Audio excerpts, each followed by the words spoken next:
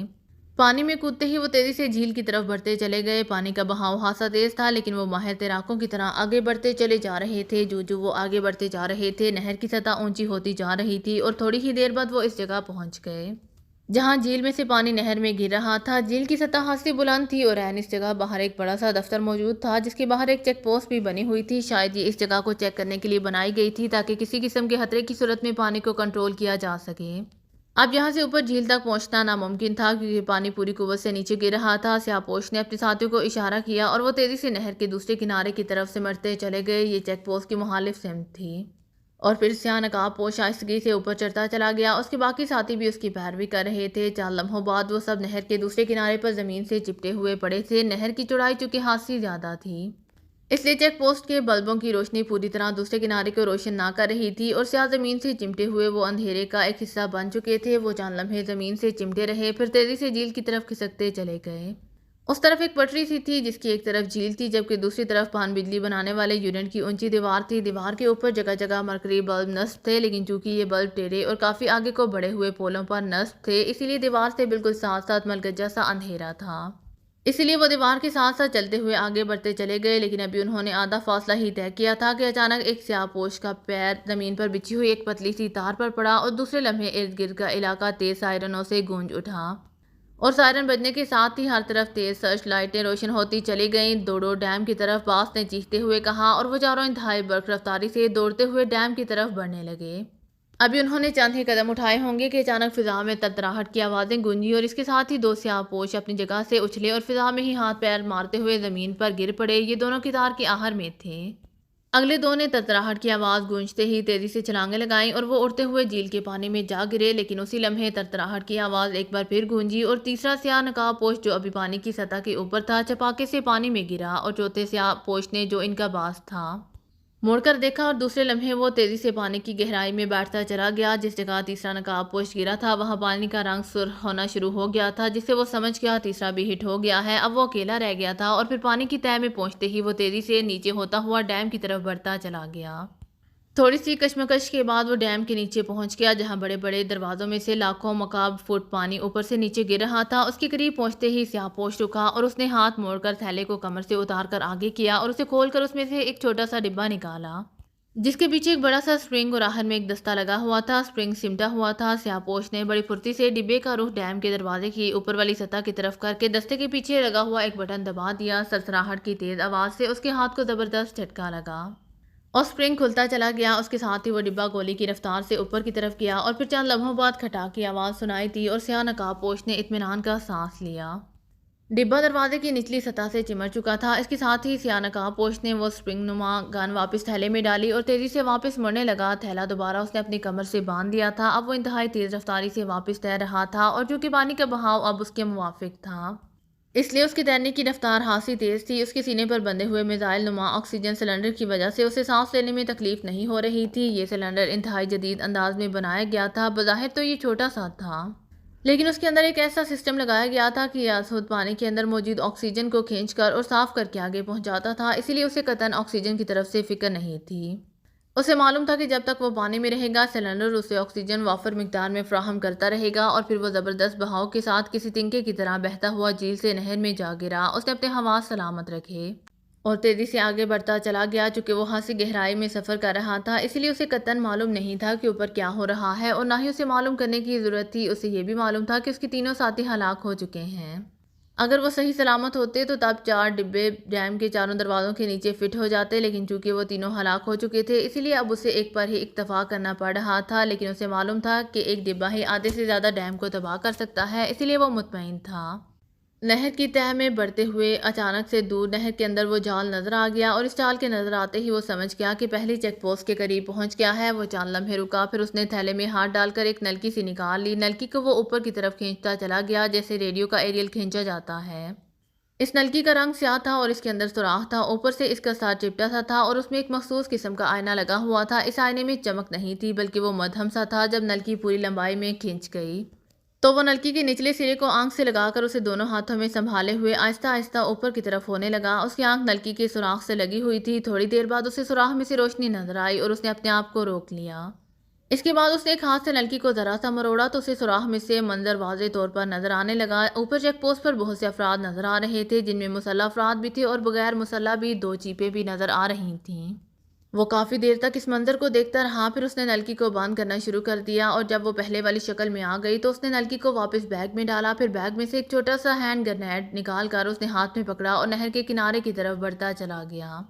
کنارے کے قریب پہنچ کر وہ اوپر کی طرف اٹھا، پھر پانی کی سطح کے قریب جا کر اس نے آہستہ سے سر باہر نکالا۔ کنارے کے اوپر ابھی تک لوگ موجود تھے اور باتوں کی ہلکی ہلکی آوازیں سنائی دے رہی تھیں۔ وہ بام کو ہاتھ میں پکڑے آہستہ آہستہ اوپر اٹھنے لگا اور اب وہ نہر کے دلدلی کنارے سے چپکا ہوا تھا۔ اس کے پیر البتہ ابھی تک پانی میں تھے، اب کنارہ صرف چند فٹ اوپر رہ گیا تھا۔ سیاہ پوش چند لمحے رکا، پھر اس نے بام کے ایک سرے کو انگوٹھے سے دبایا اور دوسرے لمحے اسے تیزی سے اوپر اچھال دیا اور خود کنارے کے ساتھ چمٹ گیا۔ دوسرے لمحے خوفناک اور کان پھاڑ دھماکہ ہوا اور چیک پوسٹ کا کمرہ اور کنارے کا بہت سا حصہ ٹوٹ کر پانی میں گرنے لگا۔ سیاہ پوش چونکہ کنارے کے ساتھ بالکل چمٹا ہوا تھا، اسی لیے اوپر سے گرنے کے ملبے سے محفوظ رہا۔ دھماکے کے ساتھ ہی چیخوں کی آوازیں ابھری تھیں اور چند لمحوں بعد جیسے ہی دھماکے کی باز گشت ختم ہوئی، سیاہ پوش انتہائی تیز رفتاری سے گھسیٹتا ہوا اوپر کنارے پر چلا گیا۔ اوپر ہر طرف لاشیں اور ملبہ بکھرا ہوا تھا، البتہ 2-4 زخمیوں کی کراہیں بھی سنائی دے رہی تھیں۔ سیاہ پوش اوپر پہنچتے ہی بجلی کسی تیز رفتاری سے دوڑ کر ملبے کو کراس کر کے چیک پوسٹ کی دوسری طرف پہنچا اور ایک بار پھر نہر میں چھلانگ لگا دی۔ اب وہ نہر میں موجود جال کراس کر کے آیا تھا۔ نہر میں پہنچتے ہی وہ تیزی سے تیرتا ہوا آگے چلا گیا اور جب اسے یقین ہو گیا کہ اب وہ اس جگہ پہنچ گیا ہے جہاں اس کی جیپ موجود ہے تو وہ دوبارہ کنارے کی طرف گیا اور چند لمحوں بعد وہ کنارے پر پہنچ چکا تھا۔ چیک پوسٹ خالی تھی اور ہر طرف سائرنوں کی تیز آوازوں کے ساتھ دوڑتی ہوئی جیپوں کی آوازیں سنائی دے رہی تھیں۔ پورے ڈیم پر سرچ لائٹیں جل رہی تھیں، لیکن اب سیاہ پوش محفوظ تھا۔ وہ پٹری کراس کر کے دوسری طرف نیچے اترتا چلا گیا اور چند لمحوں بعد وہ جھاڑیوں میں سے ہوتا ہوا اپنی جیپ کے پاس پہنچ گیا۔ جیپ کے پاس پہنچتے ہی وہ اچھل کر ڈرائیونگ سیٹ پر بیٹھا اور جیپ کا انجن دوسرے ہی لمحے ہلکی سی گھراہٹ کے ساتھ جاگ اٹھا اور پھر جیپ جھاڑیوں میں دوڑتی چلی گئی۔ کافی فاصلہ طے کرنے کے بعد وہ جیپ کو پٹری کے اوپر چڑھا لایا اور پھر پٹری دور ہوتے ہوئے تھوڑی دیر بعد وہ مین روڈ پر پہنچ گیا جہاں خاصی ٹریفک جاری تھی۔ اس نے جیپ اس ٹریفک پر ڈال دی اور خاصا فاصلہ طے کرنے کے بعد اس نے اطمینان سے جیپ ایک سائیڈ پر موڑ دی۔ اس سائیڈ روڈ کے دونوں طرف میں بڑے بڑے درخت تھے۔ سیاہ پوش نے جیپ سائیڈ روڈ سے ہٹا کر درختوں کی آڑ میں روکی اور پھر اس نے بڑی پھرتی سے اپنا لباس اتارنا شروع کر دیا۔ لباس کو ایک بڑے تھیلے میں ڈال کر اس نے تھیلا جیپ کی سیٹ کے نیچے بنے ہوئے خفیہ خانے میں ڈالا۔ اب اس کے نیچے والا پہنا ہوا اصل لباس ظاہر ہو گیا۔ اس نے اب وہ عام سے سوٹ میں ملبوس تھا۔ ڈیش بورڈ کے خانے سے کنگھی نکال کر اس نے بال سیٹ کیے، پھر اس نے ڈیش بورڈ کے نیچے ہاتھ پھیرا اور ایک ابری ہوئی جگہ کو دباتے ہی ڈیش بورڈ کی سائیڈ کا ایک حصہ کسی ڈھکن کی طرح کھلتا چلا گیا۔ اس کے اندر ایک چھوٹی سی ٹرانسمیٹر مشین موجود تھی۔ سیاہ پوش نے وہ مشین باہر نکالی، پھر اس کے اوپر لگا ہوا ایک بٹن دبا دیا۔ بٹن دبتے ہی مشین پر لگا ہوا ایک چھوٹا سا بلب تیزی سے جلنے بجھنے لگا اور ڈائل روشن ہو گیا جس پر ایک سرخ رنگ کی سوئی تھر تھرا رہی تھی۔ سیاہ پوش نے بٹن کے نیچے لگی ہوئی ناب گھمائی تو سوئی تیزی سے آگے بڑھنے لگی۔ جب سوئی ایک مخصوص ہندسے پر پہنچی تو ڈائل کے اوپر موجود ایک اور بلب چالو اٹھا، اس کا رنگ زرد تھا۔